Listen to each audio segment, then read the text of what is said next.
സങ്കീർത്തനം 77. വഴി നടത്തുന്ന ദൈവം. ആസാഫിൻ്റെ സങ്കീർത്തനം. ഞാൻ ദൈവത്തോട് ഉച്ചത്തിൽ നിലവിളിക്കും, അവിടുന്ന് കേൾക്കാൻ ഉച്ചത്തിൽ അപേക്ഷിക്കും. കഷ്ടദിനങ്ങളിൽ ഞാൻ കർത്താവിനെ അന്വേഷിക്കുന്നു.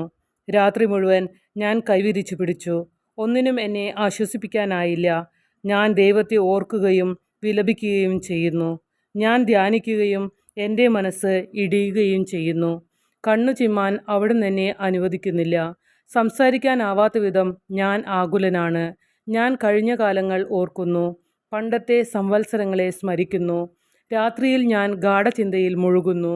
ഞാൻ ധ്യാനിക്കുകയും എൻ്റെ ആത്മാവിൽ ഈ ചോദ്യമുയരുകയും ചെയ്തു: കർത്താവ് എന്നേക്കുമായി തള്ളിക്കളയുമോ? ഇനി ഒരിക്കലും അവിടുന്ന് പ്രസാദിക്കുകയില്ലേ?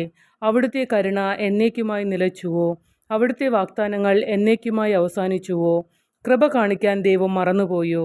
അവിടുന്ന് കോപത്താൽ തൻ്റെ കരുണയുടെ വാതിൽ അടച്ചു കളഞ്ഞുവോ?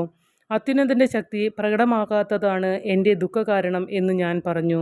ഞാൻ കർത്താവിൻ്റെ പ്രവൃത്തികൾ ഓർമ്മിക്കും. പണ്ട് അങ്ങ് ചെയ്ത അത്ഭുതങ്ങൾ ഞാൻ അനുസ്മരിക്കും. ഞാൻ അങ്ങയുടെ സകല പ്രവൃത്തികളെപ്പറ്റിയും ധ്യാനിക്കും. അങ്ങയുടെ അത്ഭുതകരമായ പ്രവൃത്തികളെപ്പറ്റി ചിന്തിക്കും. ദൈവമേ, അങ്ങയുടെ മാർഗം പരിശുദ്ധമാണ്. നമ്മുടെ ദൈവത്തെ പോലെ ഉന്നതനായി ആരുണ്ട്? അങ്ങാണ് അത്ഭുതങ്ങൾ പ്രവർത്തിക്കുന്ന ദൈവം. ജനതകളുടെ ഇടയിൽ ശക്തി വെളിപ്പെടുത്തിയതും അങ്ങ് തന്നെ. അവിടുത്തെ കരം അവിടുത്തെ ജനത്തെ, യാക്കോബിൻ്റെയും ജോസഫിൻ്റെയും സന്തതികളെ രക്ഷിച്ചു.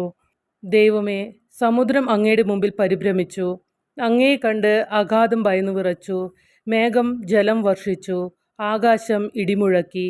അങ്ങയുടെ അസ്ത്രങ്ങൾ എല്ലാ വശത്തും മിന്നിപ്പാഞ്ഞു. അങ്ങയുടെ ഇടിമുഴക്കം ചുഴലിക്കാറ്റിൽ മാറ്റൊലി കൊണ്ടു. അങ്ങയുടെ മിന്നലുകൾ ലോകത്തെ പ്രകാശിപ്പിച്ചു. ഭൂമി നടുങ്ങി വിറച്ചു. അങ്ങയുടെ വഴി സമുദ്രത്തിലൂടെയും അങ്ങയുടെ പാത പെരുവെള്ളത്തിലൂടെയുമായിരുന്നു. അങ്ങയുടെ കാൽപ്പാടുകൾ അദൃശ്യമായിരുന്നു. മോശയുടെയും അഹ്റോൻ്റെയും നേതൃത്വത്തിൽ അങ്ങയുടെ ജനത്തെ ഒരാട്ടിൻകൂട്ടത്തെ എന്ന പോലെ അങ്ങ് നയിച്ചു.